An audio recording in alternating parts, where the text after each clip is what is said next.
जाते हैं। अब सब लोग बेहोश हो चुके और सिर्फ गुल्ली बुल्ली बचे हैं। इसलिए खूनी बाबा उनसे बोलता है कि देख लिया गुल्ली बुल्ली, खूनी बाबा से पंगा लेने से क्या होता है। अब तुम्हारे सारे साथी अपनी आखिरी सांसें ले रहे हैं और अब तुम्हारी बारी है, क्योंकि तुमको मुझसे अब बचाने वाला कोई भी नहीं बचा। तो अब तुम दोनों भी तैयार हो जाओ मरने के लिए। ये सुनकर गुल्ली को बहुत गुस्सा आ जाता है और वो बोलता है कि खूनी बाबा, हम दोनों को किसी की भी जरूरत नहीं है। तुम्हारे लिए तो हम दोनों भाई ही काफी है और तुमने हमारे दोस्तों को हाथ लगाकर अच्छा नहीं किया।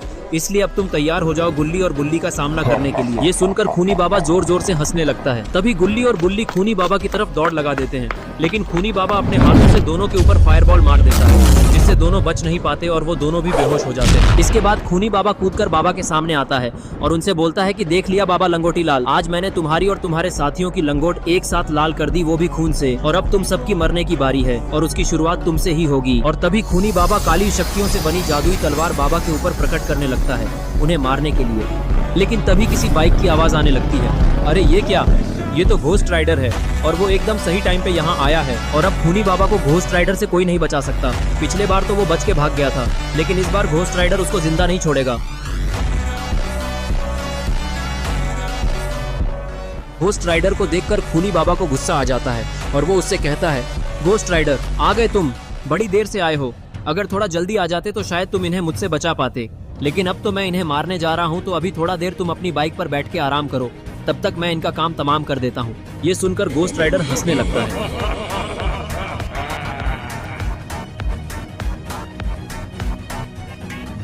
और वो कहता है, अरे नादान खूनी बाबा, शायद तू भूल रहा है कि पिछली बार मैंने कैसे तेरा गेम बजा डाला था और तू कुत्तों की तरह दुम दबा के भगा था, लेकिन इस बार तुझे भागने का मौका नहीं दिया जाएगा। इतना कहकर घोस्ट राइडर खूनी बाबा के ऊपर अपने मुंह से आग फेंकने लगता है। लगता है खूनी बाबा अब इस आग से नहीं बच पाएगा, लेकिन तभी ये क्या हुआ, खूनी बाबा ने तो शील्ड बनाकर खुद को उस आग से बचा लिया। इस हमले को देखकर खूनी बाबा समझ जाता है कि घोस्ट राइडर को हराना इतना भी आसान नहीं है, इसलिए वो अपनी तलवार अपने हाथ में ले लेता है। घोस्ट राइडर, तुम्हें क्या लगता है कि तुम इस चिंगारी भर की आग से मुझे जला पाओगे? अगर तुम्हें ऐसा सच में लगता है तो गलत सोच रहे हो। अब मुझे कोई नहीं हरा सकता, अब मैं अजय हूँ। इतना बोलकर खूनी बाबा तलवार को हवा में करता है और उसमें से बिजली निकलने लगती है। शायद खूनी बाबा काली शक्तियों से हमला करने वाला है, इसलिए वो तलवार में काली शक्तियों को इकट्ठा कर रहा है। ये देखकर घोस्ट राइडर समझ जाता है कि खूनी बाबा हमला करने वाला है, इसलिए वो चेन निकालता है। और इससे पहले कि खूनी बाबा कुछ कर पाता, घोस्ट राइडर ने खूनी बाबा पर चेन से हमला कर दिया। चेन सीधा जाकर खूनी बाबा के हाथों में लगती है, जिससे खूनी बाबा की तलवार उसके हाथों से छूट जाती है और वो दूर जाके गिरती है। ये देखकर खूनी बाबा जोर से चिल्लाता है और फिर उसके चारों तरफ बिजली निकलने लगती है। इसके बाद खूनी बाबा अपना हैमर उठा लेता है और वो हैमर आसमान में करके मंत्र पढ़ने लगता है, जिससे उसके नीचे एक घेरा बन जाता है और वो हवा में उड़ने लगता है। ये देखकर घोस्ट राइडर को कुछ भी समझ नहीं आता कि आखिर खूनी बाबा के दिमाग में चल क्या रहा है। फिर वो चेन मार के खूनी बाबा को पकड़ने की कोशिश करता है, लेकिन खूनी बाबा उससे बच जाता है और वो घोस्ट राइडर की तरफ हैमर फेंक देता है। हैमर आता देखकर घोस्ट राइडर हैमर के ऊपर चेन मार के उसे दूसरी तरफ डाइवर्ट कर देता है। ये देखकर खूनी बाबा हैरान हो जाता है और वो घोस्ट राइडर से कहता है कि तुमने इसे इतनी आसानी से मेरे हमले को रोक कैसे लिया?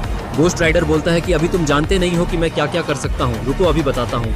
इतना बोलकर घोस्ट राइडर चेन से खूनी बाबा के ऊपर हमला कर देता है और इस बार खूनी बाबा चेन से बच नहीं पाता और चेन लगते ही वो नीचे गिर जाता है। ये देख के घोस्ट राइडर हंसने लगता है, लेकिन खूनी बाबा उठकर खड़ा हो जाता है और वो जब घोस्ट राइडर को अपने ऊपर हंसते हुए देखता है तब उसे अपनी बहुत बेइज्जती लगती है और वो अपनी आंखों से घोस्ट राइडर के ऊपर लेजर मारने लगता है। ये देखकर घोस्ट राइडर लेजर को अपने हाथों से रोकने लगता है। घोस्ट राइडर को ऐसा करते देख खूनी बाबा को बहुत गुस्सा आता है और वो लेजर की पावर बढ़ाने लगता है, जिससे घोस्ट राइडर को लेजर रोकने में थोड़ी दिक्कत होने लगती है, लेकिन वो फिर भी लेजर रोक पा रहा था। ये देखकर खूनी बाबा को और ज्यादा गुस्सा आने लगता है और वो लेजर के साथ ही साथ बिजली भी गिराने लगता है। और तभी देखते ही देखते घोस्ट राइडर के आसपास धुआं निकलने लगता है। लगता है ये धुआं उस बिजली की वजह से निकल रहा है। और तभी वहाँ पे एक बहुत ही बड़ा धमाका होता है, जिसके कारण वहाँ पे चारों तरफ धुआं धुआं हो जाता है और घोस्ट राइडर भी शायद इस धमाके के साथ खत्म हो गया, क्योंकि वो कहीं भी दिखाई नहीं दे रहा।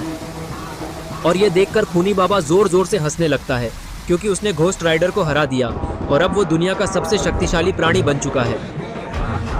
थोड़ी देर खुशी मनाने के बाद खूनी बाबा उस धुएं की तरफ बढ़ने लगता है, क्योंकि अब वो घोस्ट राइडर को मरा हुआ देखना चाहता है और कंफर्म करना चाहता है कि घोस्ट राइडर मरा कि नहीं।